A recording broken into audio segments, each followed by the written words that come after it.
نحمد اللہ تعالی ونسلم علی رسولہ الکریم وعلی آلہ واصحابہ اجمعین اما بعد اعوذ باللہ من الشیطان الرجیم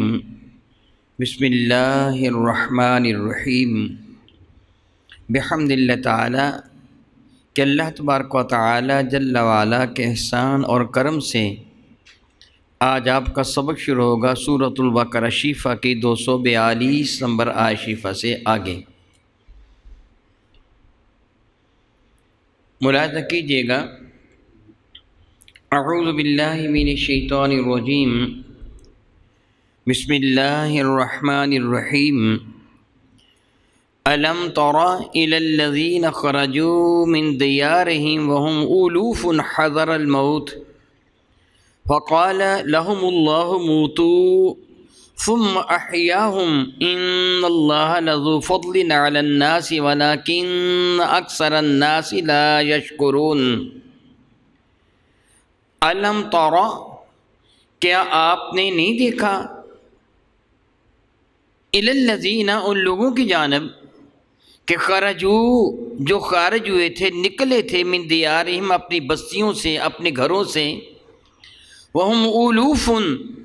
اور وہ ہزاروں کی تعداد میں تھے،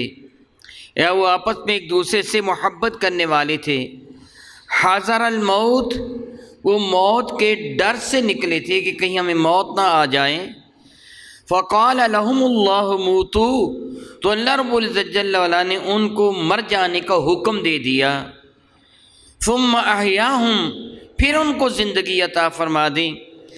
ان اللہ لذو فضل علی الناس، بے شک اللہ رب العزت جل وعلا یقیناً بالیقین، لام تاکید کے لیے ہے، ذو فضل علی الناس، بہت زیادہ فضل فرمانے والا ہے انسانوں پر، ولیکن اکثر الناس لا یشکرون، لیکن اکثر انسان ایسے ہیں جو اپنے رب کا شکر ادا نہیں کرتے ہیں، اس کی عنایات بے پایاں پہ اس کا شکر نہیں کرتے، جن عنایات بے پایاں سے رب کائنات انسانوں کو نواز رہا ہے۔ خلاق کائنات جل وعلا نے سایہ بارکہ میں بنی اسرائیل کی ایک ایسی قوم کا تذکرہ فرمایا کہ جو ہزاروں کی تعداد میں اپنے گھروں سے نکلے تھے، الوف، الفت سے بھی ہیں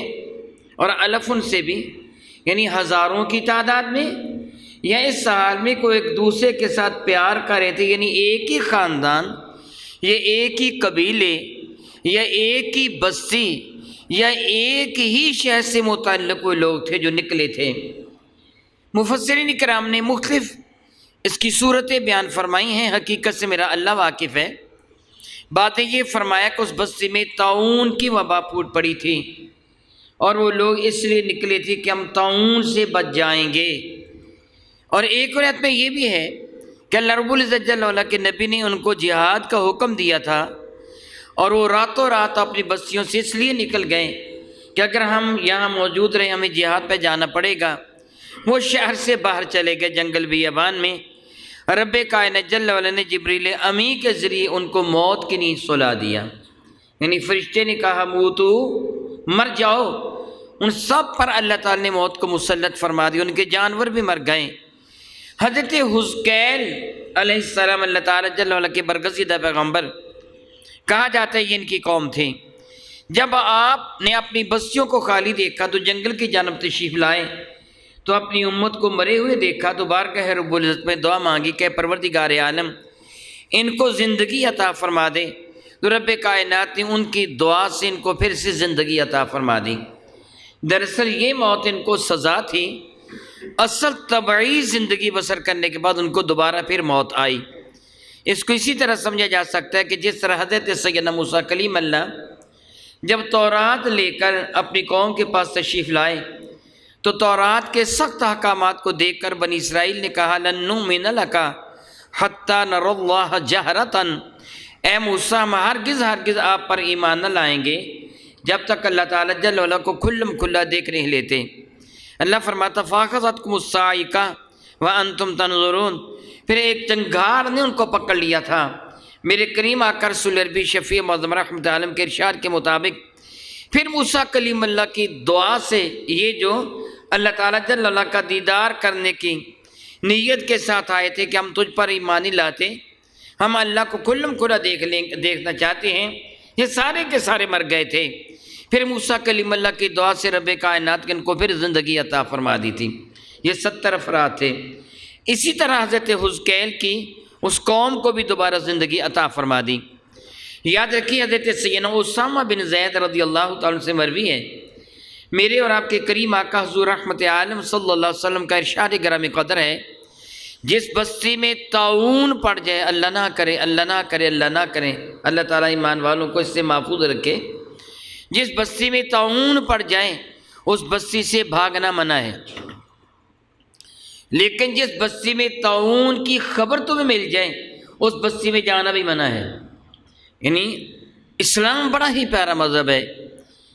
معاذ اللہ تعالیٰ سماذ اللہ تعالیٰ، طاعون ایک ایسا مرض ہے کہ جسم پر ایک گلٹی نما شے نکلتی ہیں، صبح نکلے تو شام تک، شام کو نکلے تو صبح تک بندہ مر جاتا ہے، انسان مر جاتا ہے، اور ایک ایک دن میں آبادی کے اعتبار سے سینکڑوں اور ہزاروں موتیں بھی ہوتی ہیں۔ اور معاذ اللہ تعالیٰ سماذ اللہ تعالیٰ، اللہ رب العزت جل وعلا کی جانب سے یوں سمجھے جس سے ایک سزا ہوتی ہے۔ تو پھر اس بستی کے جراثیم دوسری بستیوں میں پھیلانے، اس بستی کے رہنے والے اگر سارے کے سارے نکل جائیں گے، بھاگ جائیں گے، تو مرنے والوں کا کفن دفن کون کرے گا؟ پھر یہ مرض جس بستی میں پھیلا تھا دوسری بستیوں میں پھیلانے کو باعث بنیں گے، اس لیے منع کر دیا کہ جس بستی میں طاعون ہو اس بستی کے باشندے اس بستی سے بھاگے نہیں۔ ایک بات یاد رکھیے، میرے اور آپ کے کریم آقا رسول اللہ شفیع معظم رحمۃ اللہ کے ارشاد گرامی قدر ہے، اگر تم کوئی ایسی بیماری دیکھو کہ جو الیاذ باللہ ذلیل کر دینے والی ہو، تو دیکھ کر یہ پڑھ لیا جائے الحمدللہ الذی عافانی مما ابتلاک بہ۔ اگر وہ بندہ سامنے ہے تو صیغہ خطاب کے ساتھ، سامنے نہ ہو تو مما ابتلاہ صیغہ غائب کے ساتھ پڑھا جائے گا۔ الحمدللہ الذی عافانی مما ابتلاہ بہ وفضلنی علی کثیر ممن خلق تفضیلا۔ یہ پڑھ لیا جائے تو اللہ تعالیٰ جل وعلا اس بندے کو اس مرض سے محفوظ رکھتا ہے، یعنی وہ بندہ اللہ تعالیٰ کی رحمت کے ساتھ اس مرض سے محفوظ رہتا ہے جس مرض کو دیکھ کر کوئی یہ پڑھ لیتا ہے۔ یہ پڑھ لینا چاہیے۔ طاعون سے مرنے والے کو قیامت کے دن اللہ تعالیٰ مرتبہ شہادت عطا فرما دے گا۔ جس طرح اللہ تعالیٰ جل وعلا نے شہید کو درجہ عطا فرمایا، اس طرح طاعون کی موت مرنے والے کو بھی درجہ عطا کر دیا جائے گا۔ حضرت سیدنا فاروق اعظم رضی اللہ تعالیٰ عنہ اپنے زمانے برکت نشان میں ملک شام کی جانب تشریف لے جا رہے تھے۔ ابھی آپ راستے میں تھے کہ آپ کو پتہ چلا کہ اس علاقہ میں جہاں آپ نے تشریف لے جانی ہے طاعون کا مرض آ گیا ہے۔ سیدنا عبد الرحمن بن عوف رضی اللہ تعالیٰ عنہ نے حضرت اسامہ بن زید رضی اللہ تعالیٰ سے مروی حدیث مبارکہ جو ابھی میں بیان کر چکا ہوں کہ میرے کریم آقا رسول اللہ نے ارشاد میں صلی اللہ تعالیٰ بھی دائماً ابدا کہ جہاں طاعون ہو وہاں نہ جاؤ۔ حضرت عبد الرحمن بن عوف نے یہ حدیث مبارکہ سیدنا فاروق اعظم کو سنائی تو سیدنا فاروق اعظم رضی اللہ تعالیٰ راستے سے واپس آ گئے تھے، اس بستی میں نہیں گئے تھے کہ میرے نبی نے منع فرما دیا ہے۔ اللہ رب العزت بھی ارشاد فرماتا ہے وَلَا تُلْقُوا بِأَيْدِيكُمْ إِلَى التَّهْلُكَةِ، اپنے ہاتھوں سے اپنے آپ کو ہلاکت میں نہ ڈالو۔ اس آیا بارکہ میں جو بھی آپ سماعت کر رہے ہیں بعض چیزوں کی جانب اشارہ ہے کہ جو آدمی موت کے ڈر سے بھاگتا ہے وہ کہاں بھاگ جائے گا؟ بالخصوص جہاد سے بھاگتا ہے کہ میں جہاد نہ کروں مجھے موت آ جائے گی، وہ کہاں جائے گا؟ موت تو اس کو آنی ہی آنی ہے۔ جو وقت رب کائنات جل وعلا کی جانب سے مقرر فرما دیا گیا ہے، ایک لمحہ نہ آگے ہوگا نہ پیچھے ہوگا، اسی وقت موت آئے گی جب رب کائنات جل وعلا کا حضور مقدر ہو چکا ہے۔ لیکن اگر آدمی بستر پر ایڑیاں رگڑنے کی بجائے اپنے رب کی رضا کی خاطر اپنی جان کو قربان کر دیں، مرتبہ شہادت پالیں، تو اللہ تعالیٰ کے ارشاد گرامی قدر کا مصداق بن جاتے ہیں۔ وَلَا تَقُولُوا لِمَن يُقْتَلُ فِي سَبِيلِ اللَّهِ أَمْوَاتٌ بَلْ أَحْيَاءٌ وَلَٰكِن لَّا تَشْعُرُونَ، جو اللہ کی راہ میں ذبح کر دیے جائیں انہیں مردہ نہ کہو بلکہ وہ زندہ ہیں، البتہ تمہیں اس کا شعور نہیں۔ اور دوسری بارکہ میں وَلَا تَحْسَبَنَّ الَّذِينَ قُتِلُوا فِي سَبِيلِ اللَّهِ أَمْوَاتًا، جو اللہ تعالیٰ کی راہ میں قتل کر دیے جائیں، مردہ کہنا تو دور کی بات، ان کو مردہ گمان بھی نہ کرو، بلکہ وہ زندہ ہیں، یہاں تک کہ عند ربہم یرزقون، ان کو ان کے رب کے حضور رزق بھی دیا جاتا ہے۔ اللہ تعالیٰ اپنی عطاؤں سے نوازتا ہے، اس لیے جہاد سے یا خدا نخواستہ تعاون پھیلا ہو تو اس سے بھاگنا ہی چاہیے۔ بھاگنے والا اپنی زندگی کو بچا نہیں سکتا، بالآخر موت نے آنا ہے۔ رب کریم ان کو زندگی عطا فرما دی، اور یہ موت بھی ایمان والوں کے لیے باعث شرف بنا دی، یعنی جو شہادت کی موت ہے اس کو موت کہنے سے ہی منع کر دیا، اس بندے کو مردہ کہنے سے منع کر دیا جو شہید ہو جاتا ہے۔ دیکھیے یہ پروردگار عالم کا کتنا بڑا احسان ہے، کتنا بڑا احسان ہے، کتنا بڑا احسان ہے۔ فرماتے ہیں ان اللہ لذو فضل علی الناس، اللہ تعالیٰ بندوں پہ بہت ہی فضل و کرم فرمانے والا ہے۔ اور یہ کیا کم فضل و کرم ہے کہ اللہ تعالیٰ نے ہمیں رمضان مبارک جیسا ماہ مقدس عطا فرمایا، ان کی مبارک ساعتیں عطا فرمائی ہیں۔ ہمارے ساتھ رب کائنات نے مغفرت کو اور رحمت کا وعدہ فرما لیا کہ تم تھوڑی سی محنت کر لو، میری رحمت کے دروازے تمہارے لیے کھولے ہیں۔ اللہ اکبر، اللہ اکبر۔ بالیقین ان اللہ لذو فضل علی الناس، اللہ تعالیٰ انسانوں پر بہت فضل و کرم فرمانے والا ہے۔ ولیکن، لیکن اکثر الناس، غالب ترین اکثریت لوگوں کی ایسی ہیں کہ لا یشکرون، وہ اپنے رب کی نعمتوں پر اس کا شکر ادا نہیں کرتے۔ حق یہی ہے کہ اللہ تعالیٰ کی ساری نعمتوں پر اللہ تعالیٰ کا شکر ادا کیا جائے۔ رب ذوالجلال فرماتے ہیں وَقَاتِلُوا فِي سَبِيلِ اللَّهِ، اللہ تعالیٰ کی راہ میں جہاد کرو، لڑائی کرو کافروں کے ساتھ، قتال و جدال کرو، فی سبیل اللہ، اللہ تعالیٰ کی راہ میں، وَاعْلَمُوا، اچھی طرح جان لو کہ ان اللہ سمیع علیم، اللہ رب العزت جل وعلا سماعت بھی فرماتا ہے تمہارے گزاشتات کو، اور علیم، وہ علم بھی رکھتا ہے کہ جو تمہاری حالت ہے اس سے وہ بے خبر نہیں ہے، بلکہ واللہ علیم بذات الصدور، تیرے دل میں گمان جو گزرتا ہے اللہ تعالیٰ اس سے بھی واقف ہے۔ یہ نہیں کہ گمان گزرنے کے بعد واقف ہے،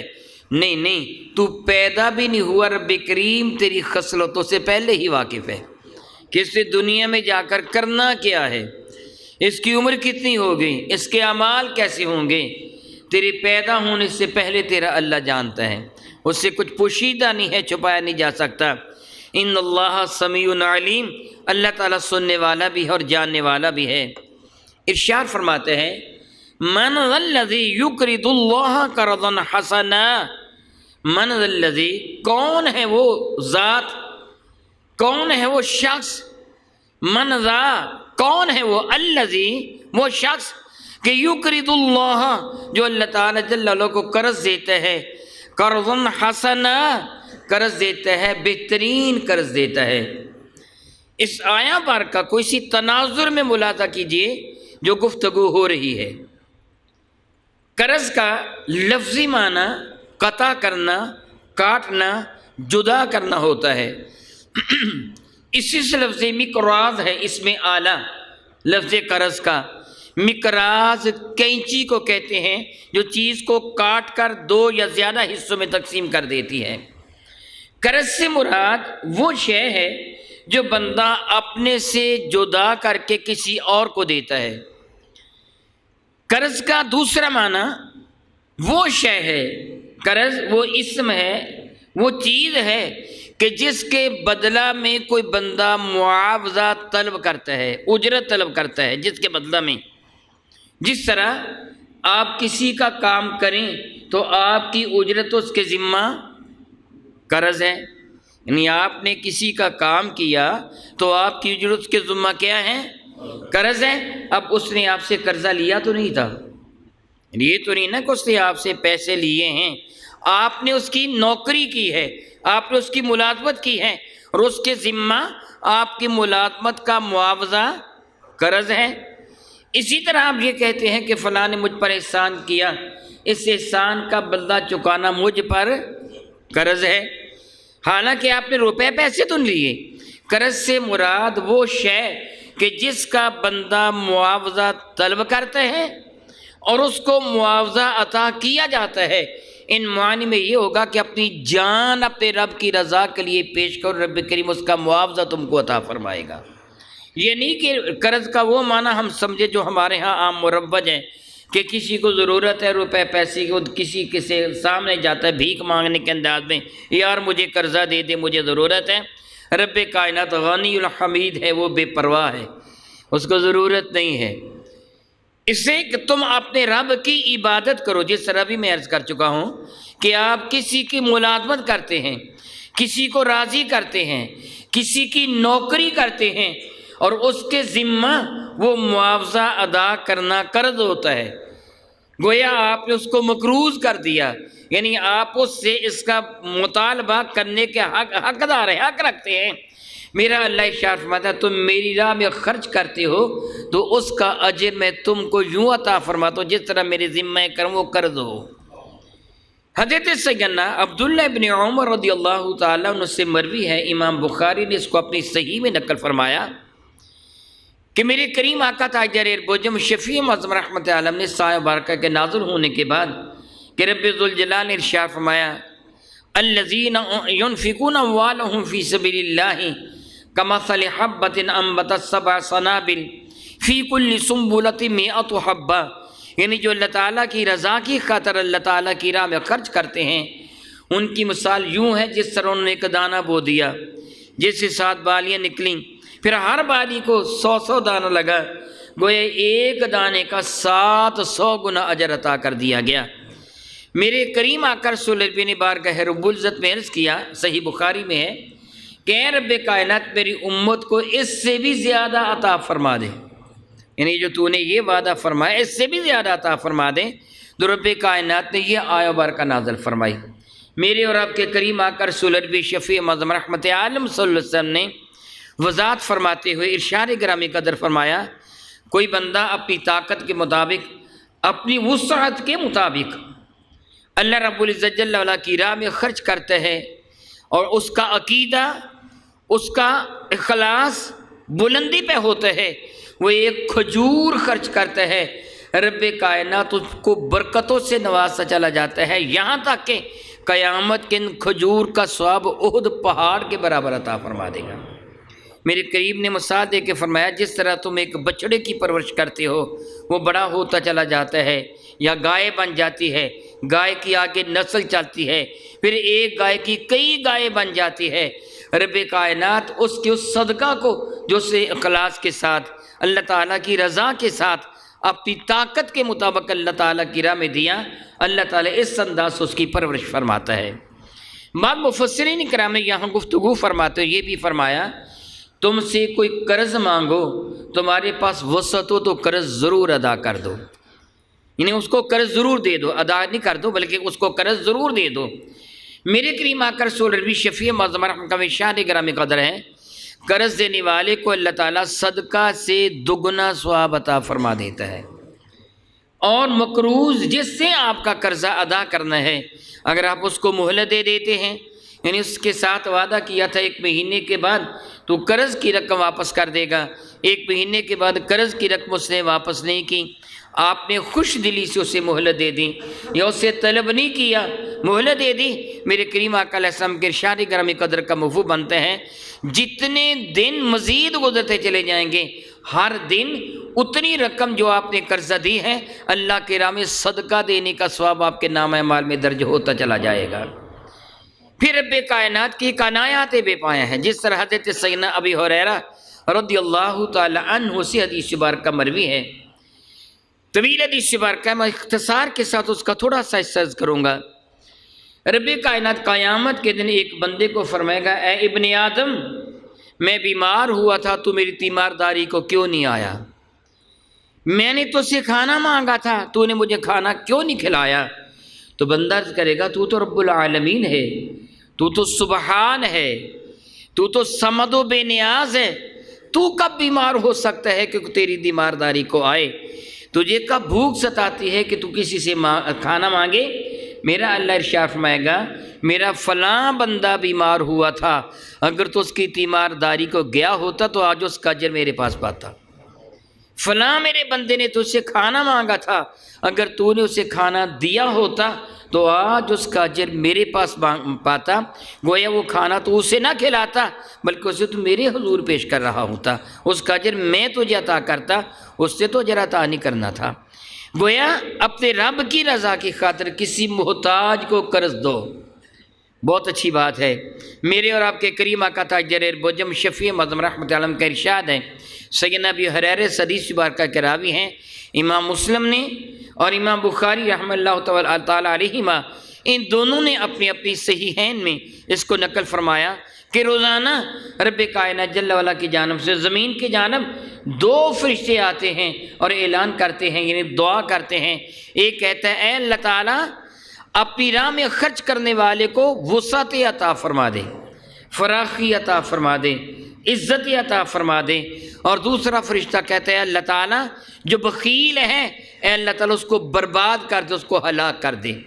اور فرشتے روزانہ دعا مانگتے، گویا جو سخی ہیں رب کائنات ان پہ رحمت نازل فرماتا ہے، اور جو بخیل ہے پروردگار عالم جل وعلا ان کو سزا دیتا ہے۔ میرے نبی نے ان کی ایک اور مثال ارشاد فرمائی، یوں سمجھیے کہ جس طرح 2 بندوں کے جسم پر ایک لوہے کی زرہ ہے جس سے اس کے سارے ہاتھ پاؤں بندھے ہوئے ہیں، جو سخی ہوتا ہے جب اللہ تعالیٰ کی راہ میں سخاوت کرنا چاہتا ہے وہ زرہ کھل جاتی ہے، وہ کھلے ہاتھوں سے سخاوت کرتا ہے، اور بخیل زرہ اتنی تنگ ہو جاتی ہے کہ وہ اپنی ذات پر بھی خرچ نہیں کر پاتا۔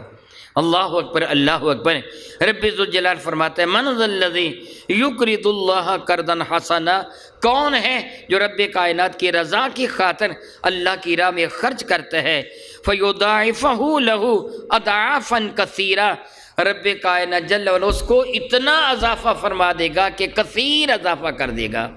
یاد رکھیے دنیا کی ساری یہ دولتیں،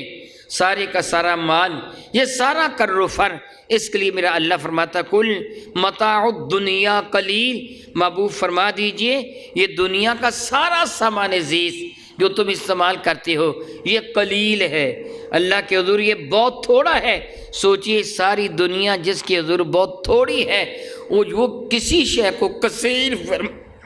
فرمائے، بہت زیادہ فرمائے، وہ کتنی زیادہ ہوگی۔ اللہ تعالیٰ فرماتا ہے میں تم کو جو ثواب دوں گا وہ کثیر ثواب دوں گا۔ سبحان اللہ، فرماتا ہے واللہ یقبض ویبسط، تنگی بھی اللہ ہی عطا فرماتا ہے، وسعت بھی اللہ ہی عطا فرماتا ہے، تنگ دلی بھی وہی دیتا ہے اور فراخ دلی بھی وہی دیتا ہے، غربت بھی وہی دیتا ہے اور وسعتیں بھی وہی عطا فرماتا ہے۔ میرے بھائی اللہ تعالیٰ کا شکر ادا کیجیے۔ ابھی آپ نے سنا بہت تھوڑے بندے ہیں جو اپنے رب کا شکر ادا کرتے ہیں۔ رب کریم نے حضرت داؤد علیہ السلام کو فرمایا تھا، اپنی قوم کو فرماؤ اعملوا آل داؤد شکرا، اے آل داؤد شکر کرنا اپنی عادت بناؤ، وقلیل من عبادی الشکور، میرے بہت تھوڑے بندے ہیں جو میرا شکر ادا کرتے ہیں۔ سوچئے ذرا، آج ایک منگتا آپ کے سامنے ہاتھ پھیلاتا ہے اور آپ اس کو عطا کرتے ہیں، وہ جس آدم کی اولاد ہے آپ بھی اسی آدم کی اولاد ہیں، وہ بھی جس آدم کا بیٹا ہے آپ بھی اسی آدم کے بیٹے ہیں۔ اللہ چاہتا تو تم کو ویسا بنا دیتا، اس کو تم جیسا بنا دیتا، پھر تم اس کے سامنے ہاتھ پھیلا رہے ہوتے اور وہ تمہیں دے رہا ہوتا، معاذ اللہ تعالیٰ تمہیں ذلت کی بھیک مانگنا پڑتی اور وہ عزت والا ہوتا۔ اس کا شکر ادا کرو کہ اللہ تعالیٰ نے تم کو دینے والے بنایا ہے، تمہیں محتاج نہیں بنا دیا۔ وہ فرماتا ہے میں چاہوں تو جس کو چاہوں محتاج کر دوں، واللہ یقبض ویبسط، وہ جسے چاہتا ہے تنگ دست بنا دیتا ہے، جسے چاہتا ہے فراخی عطا فرما دیتا ہے۔ تنگ دستی ہو تو اس کے حضور توبہ کرو، صبر کرو، فراخ دستی ہو تو کھلے دل سے اس کی راہ میں خرچ کرو اور اس کا شکر ادا کرو۔ وَإِلَيْهِ تُرْجَعُونَ، یاد رکھو اسی کے حضور تم نے حاضر ہونا ہے، پھر جو تم نے خرچ کیا ہوگا اس کا بدلہ وہ تم کو عطا فرمائے گا۔ اس کے بدلہ کے عطا کرنے میں وہ کنجوسی سے کام نہیں لیتا۔ ابھی جو میں عرض کر چکا ہوں وہ چاہے قبول فرما لیں تو ایک کھجور کا ثواب احد پہاڑ کے برابر عطا فرما دے گا، جو 7.5 کلومیٹر سے بڑا پہاڑ ہے، اتنا ثواب ایک کھجور کے بدلے میں عطا فرما دے گا۔ خوشی خوشی اس کی راہ میں خرچ کرو، دولت ہی نہیں، اپنی جان بھی، اپنا مال بھی، اپنی عقل بھی، اپنا علم بھی میرے نبی فرماتے خیر الناس من ینفع الناس، انسانوں میں بہترین انسان وہ ہے جس سے دوسرے انسانوں کو فائدہ پہنچے، فائدہ پہنچانے کی کوشش کیجیے، رب کریم آپ کا بھلا فرمائے گا۔ او کما قال اللہ تبارک و تعالی واللہ تعالی اعلم باسرار کتابہ۔